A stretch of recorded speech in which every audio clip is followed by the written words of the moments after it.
तो रिलेशन को समझने के लिए हमें कार्टेशियन प्रोडक्ट को सबसे पहले समझना होगा, क्योंकि cartesian product between two sets एक बहुत इंपॉर्टेंट टॉपिक है। इसमें let A and B are two non empty sets, और यहाँ पर ए और बी दो ऐसे सेट्स हैं जो नॉन एम्प्टी सेट्स हैं। इसका मतलब वो कम से कम एक एलिमेंट जरूर रखते हैं। ए और बी में कम से कम एक एलिमेंट जरूर है। नॉन एम्प्टी का मतलब होता है उसमें एक या एक से ज्यादा एलिमेंट होने चाहिए। ए क्रॉस बी, इसे हम कहते हैं Cartesian product between two sets. इसे हम a Cartesian product between A and B बोलेंगे। और इसके जो हमारे एलिमेंट होते हैं उन्हें हम किस तरह से लिखते हैं? इसे ऑर्डर्ड पेयर एलिमेंट कहा जाता है। इसे हम ऑर्डर्ड पेयर एलिमेंट कहते हैं। A, B is ordered pair element.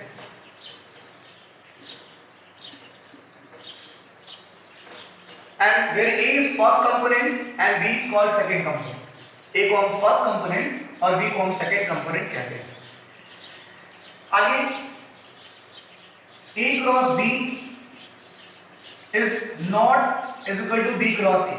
A cross की जो वैल्यू है वो B क्रॉस A के इक्वल नहीं होगी। कब? जब A और B आपस में इक्वल ना हो। अगर A और B आपस में इक्वल नहीं है तो फिर ये A क्रॉस B और B क्रॉस A कभी आपस में इक्वल नहीं होंगे। और आपको मालूम है A अगर B के इक्वल नहीं है तो इन्हें हम अनइक्वल सेट्स कहेंगे। Two sets are said to be equal sets if they have same number of element and same element. So A cross B is not equal to B cross A if A is not equal to B. That means when we perform Cartesian product between two unequal sets, then it will not satisfy the commutative property. And second one is A cross B is equal to B cross A if A is equal to B. और ये commutative property को hold up करते हैं जब A और B आपस में equal हो। When we perform A cross phi, then it is equal to phi. अगर हम किसी एम्प्टी सेट के साथ अगर हम A का कार्टेशियन प्रोडक्ट करते हैं तो हमें phi आएगा। इसे हम A, B कुछ एक टू टपल भी कहा जाता है। It is also known as two tuple. अगर हम A का मल्टीप्लाई n टाइम्स करते हैं तो हमें यहाँ जो एलिमेंट्स मिलेंगे वो A, n तक मिलेंगे। तो इन्हें हम n टपल्स कहेंगे। तब इन्हें हमें n टपल्स कहना होगा। तो मैंने यहाँ पे कार्टेशियन प्रोडक्ट को बताने की कोशिश की कि कार्टेशियन प्रोडक्ट एक बहुत इंपॉर्टेंट टॉपिक है अगर आप रिलेशन को समझना चाहते हैं तो। फिर हमें यहाँ पे जानना होगा कि if R is relation on A, then R is subset of A cross A. इसका मतलब R A cross A का सबसेट होगा। A cross A that means Cartesian product of A with itself. हम A का Cartesian product A के साथ जब कराएंगे और यहाँ पर क्या है R अगर A cross B का सबसेट है तब हम R को रिलेशन कहेंगे। सेट चैप्टर से आपको ये मालूम है कि नंबर ऑफ सबसेट्स को कैसे फाइंड किया जाता है। अगर हम ये जानना चाहें कि A क्रॉस B में कितने एलिमेंट हैं तो यहाँ फॉर्मूला होता है number of element in first set into the number of element in set B. If we consider the number of element in set A are m, then the number of element in set A cross A are m into m, which is equal to m square. So the number of total relations,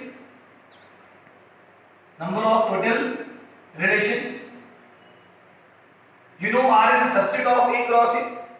So the total number of subsets of A cross A are said to be relations. So we apply the formula 2 to the power number of element in A cross A, that means 2 to the power m square, where m is the number of element in set A. For example, suppose in set A there are two elements only. Capital A is equal to 1, 2. Capital A is a set and the elements of capital set A are 1, 2. So first of all we will find A cross A.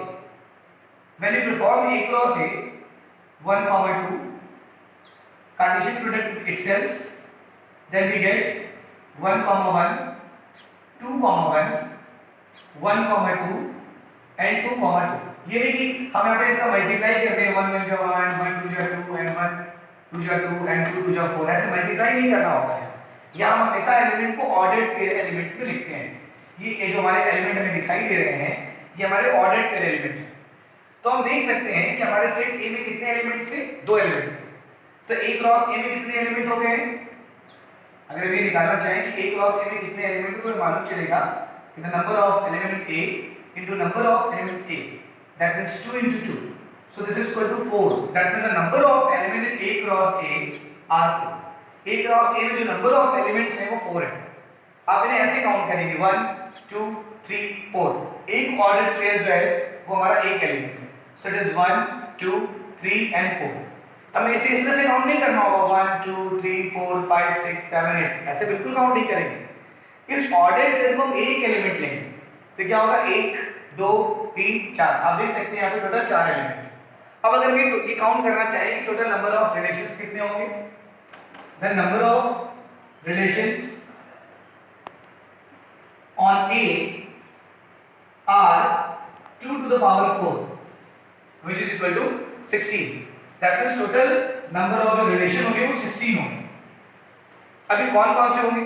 अगर हम ये इन्हें भी लिखना चाहें, इन्हें list up करना चाहें तो हम कर सकते हैं। पहला रिलेशन तो होगा R1 = 5, क्योंकि आपने सेट चैप्टर पढ़ते वक्त ये पढ़ा होगा every set is subset of itself. So हमारा जो R1 होगा वो 5 के इक्वल भी हो सकता है। हम यहाँ पे 16 रिलेशंस को लिखना चाहते हैं तो जो हमारा R1 = 5 होगा, मतलब इसी रिलेशन को हम इम्प्लीट रिलेशन पढ़ते हैं क्लास 12 में, जब ये टाइप्स ऑफ रिलेशन पढ़ना है हम इसे डिटेल में पढ़ाएंगे। फिर हम R2 लिख सकते हैं खुद यही से 1 1 2 1 1 2 and 2 2। As you know, every set is subset of itself, जैसा कि आप जानते हैं हर सेट अपना सबसेट होता है। फिर हम पढ़ेंगे इसके और सबसेट्स कैसे निकाल सकते हैं, तो वो होगा 1 1, फिर R4 2 1, R5 1 2, R6 2 2, R7। now we will take two elements, so these are 1 1, 2 1, R8 1 1, 1 2, R9 1 1, 2 2, R10 2 1, 1 2, R11 2 1 and 2 2, R12 1 2 and 2 2। इस तरह से हमारे 2 ऑर्डर्ड पेयर एलिमेंट्स लेकर के हमारे रिलेशन बने। अभी भी हमें 4 और रिलेशंस को लिखना है तो हम 3 एलिमेंट लेंगे। R13 now we will take 1 1, 2 1, 1 2। now R15 1 1, 1 2, 2 2। now R15 it is 2 1, 1 2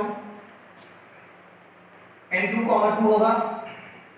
फिर हम यहाँ पर R16 जो लिखने जा रहे हैं वो होगा 1 1, 2 1 and 2 2।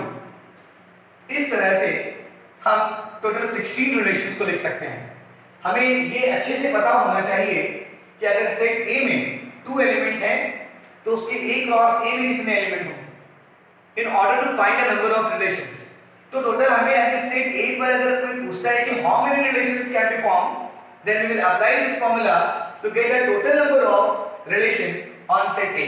So there are 16 relations can be form. I have listed all 16 relations here. अब हम यहाँ पर एक रिलेशन को लिख रहे हैं। यहाँ पे लिखा हुआ है कि x, y such that y is 2 times of x for all values of x comma y belongs to capital A, where capital A is a set whose elements are 1, 2, 3, 4 and 6. अब हमें यहाँ पर इस रिलेशन को लिखना है। हमें सबसे पहले यह समझना होगा कि रिलेशन R है क्या। x y is ordered pair element where x is first component and y is second component। जो हमारा पहला ऑर्डर्ड पेयर एलिमेंट जो एलिमेंट होता है उसे हम फर्स्ट कंपोनेंट कहते हैं और जो दूसरा एलिमेंट होता है उसे हम सेकंड कंपोनेंट कहते हैं। I have written here y is equal to 2x. That means second component is 2 times of first component in this question, in this particular question. For all values of x, y, for all का simple है जो बताता है कि x और y की हर एक value इस सेट A में बिलोंग कर रही है। ठीक है, अगर x और y सेट A में बिलोंग नहीं कर रहे हैं तो वो रिलेशन में नहीं आएंगे। तो यहाँ पर रिलेशन को लिख रहे हैं। इस फॉर्म को हम यहाँ पर सेट बिल्डर फॉर्म कहते हैं और जिस फॉर्म में इसे हम लिखने जा रहे हैं उसे यहाँ पर रोस्टर फॉर्म कहा जाता है या उसे आप टेबुलर फॉर्म भी कह सकते हैं। तो यहाँ पे हम देखेंगे अगर हम 1 लिखते हैं, x की वैल्यू 1 पुट करते हैं तो हमें y इक्वल टू 2 मिलने वाला है और ये x और y दोनों सेट में बिलोंग कर रहे हैं। सो हम कह सकते हैं कि 1, 2 इस रिलेशन R का एलिमेंट है। फिर हम यहाँ पे अगर 2 पुट करते हैं तो हमें 4 मिलने वाला है क्योंकि 2 into 2 4 होगा। अब यहाँ सेट A को देखेंगे तो 2 और 4 दोनों सेट A में बिलोंग कर रहे हैं, इसलिए यहाँ पे 2, 4 भी रिलेशन R का एलिमेंट होगा। फिर हम यहाँ पे 4 अगर 3 पुट करते हैं तो 3 2 6 होगा। तो आप देख सकते हैं 3 and 6 both are belonging in set A। अब यहाँ पे अगर 4 पुट करते हैं तो हमें 8 मिलने वाला है। When you put the value of x is 4 then 2 into 4 is equal to 8. That means the value of y is 8. Clear? So y is equal to 8. 8 is not the element of set A. 8 does not belong in set A. That's why we will not write 4, 8. तो ये हमारा relation R होगा। This form is known as set builder form and this form is known as tabular form. We can also say roster form. This form is known as tabular form and this is known as set builder form. ये बहुत important है समझना हमें कि इसे हम कैसे represent करते हैं। अब ये तो वैसे रिप्रेजेंट करने का तरीका हो गया, इसे हम एरो डायग्राम से भी रिप्रेजेंट करते हैं। इस तरह से अगर इसको हम लिखते हैं set A, it is also set A 1 relation R, it is A and A. This form is known as arrow diagram and it is also called mapping form. Class 12 में पूरा जो हमारा रिलेशन और फंक्शन का discussion है वो पूरा mapping form में ही होने वाला है। एरो जैसे अगर ये रिलेशन फंक्शन होता है तब उसे हम मैप कहते हैं। ठीक है, function is also known as map. तो यहाँ पे क्या होगा 1 2 3 4 and 6। यहाँ पे क्या होगा 1 2 3 4 and 6 क्योंकि दोनों सेट A है इसलिए हम सेट A के एलिमेंट को यहाँ पे लिखेंगे। अब 1 को 2 से ज्वाइन करें क्योंकि 1, 2 यहाँ पे लिखा, फिर हम 2 को 4 से ज्वाइन कराएंगे, फिर हम 3 को यहाँ पर 6 से ज्वाइन कराएंगे। आगे हमें फंक्शन चैप्टर पढ़ना है इसलिए आप रिलेशन को ध्यान से समझें क्योंकि जो भी फंक्शन होते हैं वो रिलेशन होते ही हैं। ठीक है, लेकिन सारे रिलेशन जो होते हैं वो फंक्शन नहीं होते। ठीक है, इस बात का हमें यहाँ पे ध्यान रखना है। तो ये इस फॉर्म को हम लोग यहाँ पर एरो डायग्राम कहते हैं, इसे एरो डायग्राम कहा जाता है, इसे हम एरो डायग्राम कहेंगे। इस तरह से इसे आप समझें, समझने की कोशिश करें। अभी तक हमने देखा कि कैसे हम सेट बिल्डर फॉर्म को टैबुलर फॉर्म में कन्वर्ट करते हैं। अब अगर क्वेश्चन में कोई टैबुलर फॉर्म आ जाए और उसे हमें सेट बिल्डर फॉर्म में कन्वर्ट करना हो तो उसे हम कैसे करेंगे, इसको मैं बता रहा हूँ, आप ध्यान से समझेंगे। इस तरह से इसको हम सॉल्व कर सकते हैं। ये हमारा जो रिलेशन R है और हम यहाँ पे साफ साफ देख सकते हैं कि जो हमारा सेकंड कंपोनेंट है वो पहले कंपोनेंट का दोगुना है। The second component is 2 times of first component. It is already clear, it is very clear in this question, but how can we write? We will not write directly. First of all we consider y is equal to ax plus b is a linear relation for all values of a comma b belongs to here real number. Now if 3 comma 6 belongs to R, अगर 3, 6 relation R में belong कर रहा है तो ये इसे satisfy करेगा। तो y का वैल्यू क्या होगा 6, x का वैल्यू 3, सो 3a plus b फिर ऐसे ही लेंगे 6,12 अगर r में बिलोंग कर रहा है तो इसे सेटिस्फाई करेगा, ये होगा 12 is equal to 6a plus b. Now we will solve these two equations, equation number 1 and 2. So 3a plus b is equal to 6 and 6a plus b is equal to 12. Now we will solve these two equations to get the value of a and b, and after getting the value of a and b we will put the value of a and b in this equation which is y is equal to ax plus b. तो अभी क्या होगा, इसको हम solve करते हैं. यहाँ पे मिलेगा, अगर इसे हम माइनस करते हैं तो यहाँ आएगा -3a, b कैंसिल हो जाएगा, यहाँ मिलेगा -6, minus minus will cancel out, then the value of a is 2. यहाँ पे हमें a की वैल्यू 2 मिल चुकी है. हम आगे बढ़ते हैं.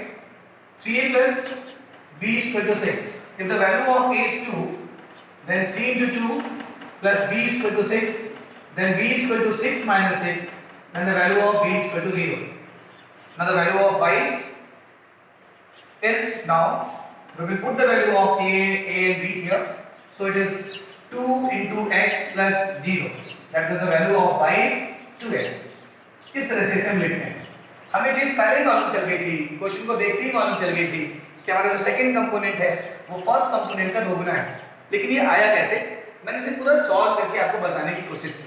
ये क्लास 11th में हमें बताया जाता है, लेकिन मैं फिर से एक बार क्लास 11 की सारी चीज़ों को आपको इसलिए बता रहा हूँ क्योंकि क्लास 12 का जो चैप्टर हमें पढ़ना है वो हमें टाइप्स ऑफ रिलेशन पढ़ना है. तो अगर हमें रिलेशन के बारे में ही पता नहीं होगा तो फिर हम टाइप्स ऑफ रिलेशन पढ़कर क्या करेंगे. अब इसे लिख सकते हैं r is equal to x, 2x such that where y is equal to 2x for all values of y.